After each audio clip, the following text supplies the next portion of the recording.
बिस्मिल्लाहिर रहमानिर रहीम lecture 2 physics 2 chapter 1 thermodynamics তাপগতিবিদ্যা সিকিউ ঢাকা বোর্ড 2022 এটার এক নম্বর লেকচারে আমরা গরুর গড় নিয়ে আলোচনা করেছিলাম। আজকে আমরা ঘোড়ার গড় নিয়ে আলোচনা করব। কোশ্চেনটা আমরা যদি আবার একটু দেখি, আমাদের বলা হচ্ছিল 0 ডিগ্রি সেলসিয়াস তাপমাত্রায় 0.07 কেজি বরফকে একটি নির্দিষ্ট উচ্চতা থেকে ফেলে দেওয়া হলো। এতে বিভব শক্তির 55% তাপে রূপান্তরিত হলো। এতটুকু ছিল আমাদের আগের লেকচারের জন্য। দেন এবং এই তাপ সমস্ত বরফকে গলিয়ে দিল। তাহলে গলিয়ে দেওয়ার পরে অর্থাৎ 0 ডিগ্রি সেলসিয়াস তাপমাত্রার বরফ 0 ডিগ্রি সেলসিয়াস তাপমাত্রার পানিতে রূপান্তরিত হলো। কিছু সময় পর বরফ গলা পানির তাপমাত্রা 5 ডিগ্রি সেলসিয়াসে উন্নীত হলো। তার মানে এখানে আবার 0 ডিগ্রি সেলসিয়াস তাপমাত্রার পানি 5 ডিগ্রি সেলসিয়াসে কনভার্ট হলো। আচ্ছা, দেয়া আছে বরফ গলনের আপেক্ষিক সুপ্ত তাপ, সেটা হচ্ছে 3.36 × 10⁵ যে কেজি ইনভার্স, এবং পানির আপেক্ষিক তাপ দেওয়া আছে, সেটা আছে কত, সেটা আছে হলো 4200 জুল কেজি ইনভার্স কে ইনভার্স। এটা নিয়ে আমরা আলোচনা করেছিলাম আগেই। আচ্ছা, এখন এখানে দেখো আমাদের ঘোড়ার গ নম্বর কোশ্চেনে কী বলতেছে। ঘোড়ার গ নম্বর কোশ্চেনে বলতেছে বরফ গলন অর্থাৎ বরফ যে গলছে 0 ডিগ্রি সেলসিয়াস থেকে এবং 0 ডিগ্রি সেলসিয়াসের ভেতরেই, অর্থাৎ 0 ডিগ্রি সেলসিয়াস তাপমাত্রায় বরফ থাকে, আবার 0 ডিগ্রি সেলসিয়াস তাপমাত্রায় সেটা আবার পানিতে কনভার্ট হয়। তার মানে এখানে তাপমাত্রা বৃদ্ধি পায় না, 0 ডিগ্রি সেলসিয়াস তাপমাত্রার বরফটাই 0 ডিগ্রি সেলসিয়াস তাপমাত্রা পানিতে শুধু কনভার্ট হবে। এবং এই কনভার্ট হতে যে তাপটা লাগবে তাকে আমরা আগেই বলেছিলাম বরফ গলনের আপেক্ষিক সুপ্ত তাপ বলে, সেটা হচ্ছে এইটা। এরপরে দেওয়া আছে কি পানির আপেক্ষিক তাপ 4200 অর্থাৎ 4200 যে কেজি ইনভার্স কে ইনভার্স। এখন এরপর বলতেছে বরফ গলা পানি, অর্থাৎ এই বরফ গলা পানি মানে হলো এরপরে আবার 0 ডিগ্রি সেলসিয়াস তাপমাত্রার পানি 5 ডিগ্রি সেলসিয়াস তাপমাত্রার পানিতে রূপান্তরিত হলো। তো কোশ্চেন হলো যে এই যে বরফ গলা পানির তাপমাত্রা বৃদ্ধি কোন ক্ষেত্রে পরিবেশের উপর অধিক প্রভাব পড়বে, এন্ট্রপির আলোকে আমাদের ব্যাখ্যা করতে বলা হয়েছে। আচ্ছা, তো প্রথমে আমাদের এটা বোঝার জন্য আমরা একটু এন্ট্রপি নিয়ে আলোচনা করি। এন্ট্রপি কী? অ্যাকচুয়ালি এন্ট্রপি হচ্ছে, আমরা যদি একটুখানি আলোচনা করি যে মনে করো তুমি একটা ক্লাস করছো, তোমার টিচার পড়াচ্ছে। আচ্ছা, তুমি একটু মনোযোগ দিয়েই তোমার টিচারের পড়া বোঝার চেষ্টা করতেছো। এমন সময় তোমার পাশের যে বন্ধু, সে হয়তো বা একটি খেলনা নিয়ে গেল, সেই খেলনাটি হলো একটি গাড়ি অথবা রিমোট কন্ট্রোল গাড়ি, সে সেটা নিয়ে খেলার চেষ্টা করতেছে বা খেলতেছে। তোমার আরেক ফ্রেন্ড একটা মোবাইল নিয়ে গেল, সে মোবাইল নিয়ে গেমসের দিকে নজর এবং সে মোবাইল দিয়ে গেমস খেলতেছে। তো তাদের শব্দ তোমার কানে আসতেছে, আর ওদিক দিয়ে টিচারও পড়াচ্ছে। এখন এই যে শব্দ হচ্ছে, এতে করে টিচারের যে পড়ার একটা পরিবেশ, পড়ানোর সেই পড়ানোর পরিবেশটা কিন্তু আর ক্লাসে থাকবে না। অর্থাৎ ক্লাসের ভেতরে একটা বিশৃঙ্খল অবস্থা তৈরি হবে। ওই ক্লাসটা যে একটা সিস্টেমের ভিতরে আছে, সেই সিস্টেমটা সমন্বয় করে খুব সুন্দরভাবে চালানোর জন্য যে পরিবেশটা দরকার, সেই পরিবেশটা সেখানে থাকবে না। এটাই হচ্ছে এন্ট্রপি, অর্থাৎ এই বিশৃঙ্খলা তৈরি করা, এটাকে বলা হয় এন্ট্রপি। আমরা যদি আরেকটু ডেফিনেশনে আসি, সেটা কী হবে? কোনো সিস্টেমের শক্তি রূপান্তরের অক্ষমতা, বলতেছে কি কোনো সিস্টেমের শক্তি রূপান্তরের অক্ষমতা বা অসম্ভাব্যতা বা রূপান্তরের জন্য শক্তির অপ্রাপ্যতাকে এন্ট্রপি বলে। অর্থাৎ কোনো একটা সিস্টেম, এখন সিস্টেমটা কি আসলে দেখি। সিস্টেম হচ্ছে, দেখো সিস্টেম বলতে আমরা কি বুঝবো? একটি সিস্টেম হচ্ছে কতগুলো অংশ বা উপাদানের সমন্বয়, অর্থাৎ একটা সিস্টেমের ভেতরে কতগুলো পার্টস থাকবে অথবা এলিমেন্ট থাকবে। সেই এলিমেন্টগুলো একসাথে সমন্বয় করে পরস্পরের সাথে যুক্ত থেকে একসাথে কোনো একটা নির্দিষ্ট উদ্দেশ্য বাস্তবায়নের জন্য কাজ করে যাবে, সেটা হচ্ছে একটা system. Suppose say for example আমাদের শরীরটাও একটা সিস্টেম। শরীরের ভেতরে সারাদিন আমরা খাচ্ছি, ডাইজেস্টিভ সিস্টেম বলি আমরা, এরপর আমরা ব্লাড সার্কুলেশন হচ্ছে, এটা একটা সিস্টেম। অর্থাৎ আমাদের সমস্ত শরীরটাই একটা সিস্টেমের ভেতরে দিয়ে যাচ্ছে। আচ্ছা, এরপরে আমরা যদি দেখি কম্পিউটারের ভেতরে হার্ডওয়্যার থাকে, সফটওয়্যার থাকে, এটা একটা সিস্টেম। তো এই সিস্টেমগুলো সম্পূর্ণ একসাথে যে কোনো একটা উদ্দেশ্য বাস্তবায়নের জন্য কাজ করে থাকে। তা আমাদের এখানে সেটাই বলতেছে যে কোনো সিস্টেমের শক্তি রূপান্তরের যে অক্ষমতা, তো সিস্টেমটা যেভাবে কাজ করার কথা সেভাবেই করতেছে, কিন্তু যতটুকু করার কথা পুরোটা না করতে পারার যে অক্ষমতা বা অসম্ভাব্যতা বা রূপান্তরের জন্য শক্তি যতটুকু তার প্রয়োজন, অর্থাৎ সে যে কাজ করবে তার কাজ করার জন্য যতটুকু শক্তির প্রয়োজন, সে শক্তি যদি সে পুরোটা না পায় তাহলে সেটাকে বলবো এন্ট্রপি। আচ্ছা, আরেকটা কথা হলো যে কোনো সিস্টেমের এন্ট্রপি যদি বাড়ে তাহলে এর মধ্যে বিশৃঙ্খলা বাড়তে থাকে, অর্থাৎ একটা সিস্টেমের ভেতরে এন্ট্রপি বাড়া মানে হলো সেখানে বিশৃঙ্খলা বেড়ে গেল, আর বিশৃঙ্খলা বেড়ে গেল মানে কি, তখন সিস্টেম থেকে কাজ পাওয়ার আমাদের যে কাজ পাবো সেই কাজ পাওয়ার সম্ভাবনাও কমতে থাকবে।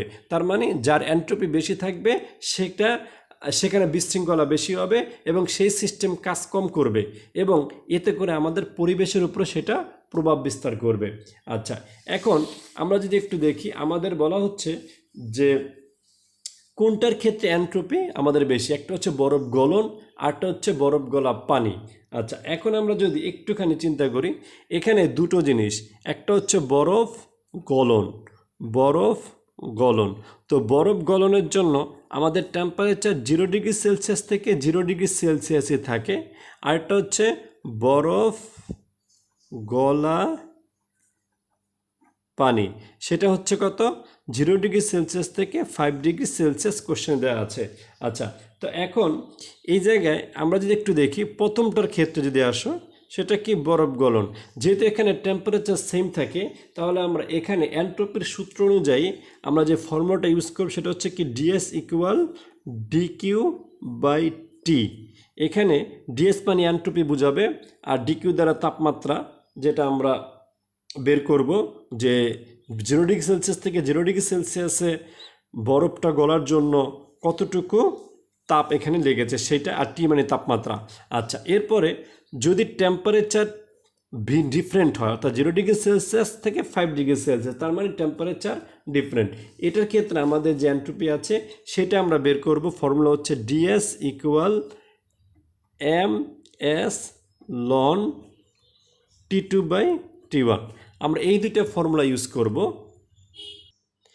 প্রথমে আসো আমরা সলিউশন করার জন্য প্রথমে কি করব, বরফ গলনের ক্ষেত্রে। আচ্ছা, বরফ গলনের ক্ষেত্রে আমাদের কি কি দেওয়া আছে দেখো, বরফের ভর, তো বরফের ভর কত দেওয়া আছে, 0.07 কেজি। আমরা লিখে দিই সেটা এখানে যে 0.07 কেজি। দেন আমাদের কি লাগবে, বরফ গলনের আপেক্ষিক সুপ্ততাপ, যেটা তারা দিয়ে দিয়েছিল কোশ্চেনটা দেখো 3.36, আমি এখানে উঠাচ্ছি সেটা। তো বরফ গলনের আপেক্ষিক সুপ্ততাপ নিয়ে আলোচনা করেছি আমরা আগের লেকচারে। তো এখন এখানে 3.36 ইন্টু 10⁵ যে কেজি ইনভার্স। এরপরে গৃহীত তাপ। আচ্ছা, গৃহীত তাপের ক্ষেত্রে আমাদের প্রথমে আগে তাপমাত্রাটা বের করে নিতে হবে। তাপমাত্রা কত দেওয়া আছে, 0°C, সেটা আমরা লিখে দেই 0°C। যেহেতু আমরা জানি 0°C মানে হলো 273 ক্যালভিন, অবশ্যই ক্যালভিনে নিতে হবে ক্যালভিন। এবার আসো গৃহীত তাপ। তো গৃহীত তাপ মানে এই 0°C তাপমাত্রার বরফকে 0°C তাপমাত্রার পানিতে কনভার্ট করার জন্য আমাদের যেই তাপটা লেগেছে সেটা হচ্ছে কি MLF, এটা হচ্ছে ফর্মুলা মনে রাখতে হবে। তো এম কত, এম হচ্ছে 0.07 কেজি, যেটা আমরা আগেই লিখে রেখেছি। এরপরে আসো এখানে আমাদের আর কি লাগবে, LF কি, LF হচ্ছে আমাদের আপেক্ষিক সুপ্ততাপ, অর্থাৎ বরফ গলনের যে আপেক্ষিক সুপ্ততাপ সেটা হচ্ছে এই যে LF 3.36, সেটা আমরা লিখে দিই এখানে 3.36 ইন্টু 10⁵ যে কেজি ইনভার্স। আচ্ছা, আমরা যখন ক্যালকুলেটর এটা বসাই দেখো কি আসে, আমাদের ক্যালকুলেটর আসবে হলো 0.07 ইন্টু 3.36 ইন্টু 10⁵ আমরা পাচ্ছি হলো 23520 জুল। আচ্ছা, এটা হচ্ছে আমাদের গৃহীত তাপ প্রথম ক্ষেত্রে, বরফ গলনের ক্ষেত্রে। আচ্ছা, এখন আসো এইটার জন্য আমরা যে বরফ গলন এন্ট্রপির যে পরিবর্তন সেটা লিখব। আমরা লিখব এ ক্ষেত্রে এন্ট্রপির পরিবর্তন। আচ্ছা, এক্ষেত্রে এন্ট্রপির পরিবর্তন কত হবে? আমরা একটু আগে লিখে দিয়েছিলাম ডিএস, আমরা এটাকে 1 দিই, 1 দিলে আমাদের এখানে কি হবে? ডি কিউ বাই এখানে টি আসবে। আচ্ছা, ডি কিউর ভ্যালু কত? একটু আগে লিখেছি আমরা 23520, আর নিচে টি হচ্ছে কত? 273, 273। আচ্ছা, এখন আমরা এটাকে ক্যালকুলেটরে বসিয়ে দিই, দেখো কত আসে। 23520 ডিভাইড 273 আসতেছে হলো, পয়েন্টে নেই, 86, 86.1538। আচ্ছা, এত যে কেজি, যে কেজি না, এখানে কেজি বাদ যাবে, যে কে ইনভার্স, এটা হচ্ছে আমরা এন্ট্রপির এককটা হবে যে কে ইনভার্স। আচ্ছা, এরপরে আমরা যেটা করব দ্বিতীয় ক্ষেত্রে, অর্থাৎ আমাদের করতে হবে বরফ গলা পানির ক্ষেত্রে। বরফ গলা পানির ক্ষেত্রে প্রাথমিক তাপমাত্রা ছিল কত? 0 ডিগ্রি সেলসিয়াস। সেটাকে আমরা ডিরেক্ট ক্যালভিনে নিলে 273 ক্যালভিন। এরপরে হচ্ছে কত? 5 ডিগ্রি সেলসিয়াস। শেষ তাপমাত্রা ছিল 5 ডিগ্রি সেলসিয়াস। আমরা যদি একটু কোশ্চেনটা দেখি, এখানে বলেছিল যে বরফ গলা পানির তাপমাত্রা 5 ডিগ্রি সেলসিয়াস উন্নীত হলো, সুতরাং T2 হচ্ছে 5 ডিগ্রি সেলসিয়াস। তো এটাকে আমরা যে অ্যাড করি 5 + 273 ক্যালভিনে, তাহলে আসবে হলো 278 ক্যালভিন। আচ্ছা, এখানে আমাদের আর কি লাগবে? আচ্ছা, আমরা যদি একটু দেখি আমাদের ফর্মুলাটা আমরা দেখাচ্ছিলাম তখন, যদি পানির মানে টেম্পারেচার ডিফারেন্ট হয় তাহলে ফর্মুলা হচ্ছে এইটা। এখানে আমাদের এম লাগবে, এম যেহেতু আমরা আগেই লিখেছি এখানে লেখার প্রয়োজন নাই। আমাদের আর লাগবে হলো এস। এস কি? এস হচ্ছে আপেক্ষিক তাপ। আচ্ছা, আমরা লিখে দিই আপেক্ষিক তাপ, আপেক্ষিক তাপ, সেটা হচ্ছে এস। এস ইকুয়াল কত দেওয়া ছিল? 4200 যে কেজি ইনভার্স কে ইনভার্স। আচ্ছা, তো এখন আমাদের বের করতে হবে কি এক্ষেত্রে এন্ট্রপির পরিবর্তন। লিখে দিই এক্ষেত্রে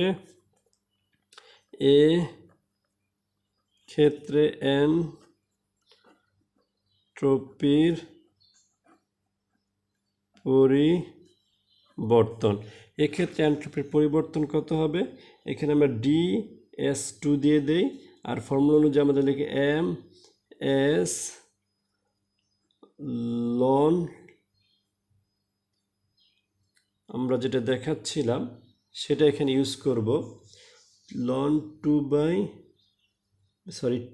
T2/T1, ms লন T2/T1। তো আমরা যদি এখন লিখি এম কত? 0.07 কেজি ইন্টু এস কত? 4200 যে কেজি ইনভার্স কে ইনভার্স ইন্টু লন T2 কত? T2 হচ্ছে আমাদের এখানে 278 ক্যালভিন, ক্যালভিন লিখলাম না, আর এখানে আছে কত?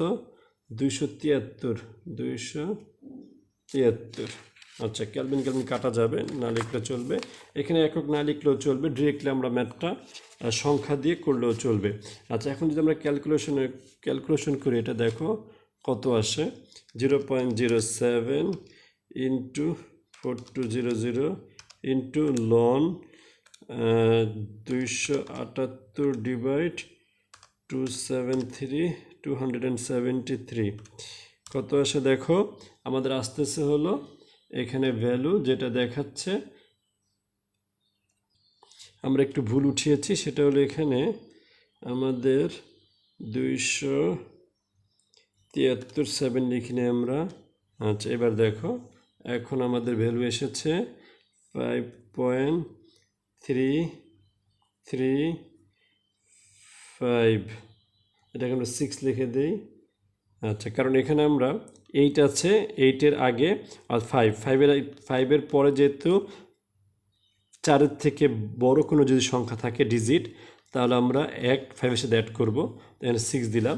তো এটা আমরা লিখে দেই যে কে ইনভার্স। আচ্ছা, তা আমরা এখন কি দেখতেছি? আমরা দেখতেছি প্রথমটার ক্ষেত্রে এবং দ্বিতীয়টার ক্ষেত্রে যদি আমরা কম্পেয়ার করি তাহলে কি দেখব? প্রথমটার ক্ষেত্রে আমরা পেয়েছিলাম 86 আর এখন পেলাম মাত্র 5.2, মানে 5.336, অনেক কম। তার মানে আমরা দেখতেছি যে ক্ষেত্রে DS1 অনেক বেশি, তো DS1 গ্রেটার দেন DS2। তো আমরা এখন দেখলাম DS1 গ্রেটার দেন DS2, সুতরাং আমরা শেষে গিয়ে লিখে দেব যে যেহেতু DS1টা হচ্ছে গ্রেটার দেন, তাই বলা যায় বরফ গলা পানির বরফ গলা পানি, একটা হচ্ছে কি বরফ গলনের ক্ষেত্রে, তো আমরা এখানে বরফ গলা পানির ক্ষেত্রে পাচ্ছি 5.336 আর বরফ গলনের ক্ষেত্রে পাচ্ছি হলো 86, অর্থাৎ এখানে আমাদের এন্ট্রপিটা বেশি লেগেছে, অর্থাৎ এন্ট্রপির মানটা বেশি। সুতরাং আমরা লিখে দেব যে আমরা শেষে লিখে দেব যে বরফ গলনে এন্ট্রপির মান বেশি হওয়ায় এটি পরিবেশের উপর অধিক প্রভাব ফেলবে। Thank you.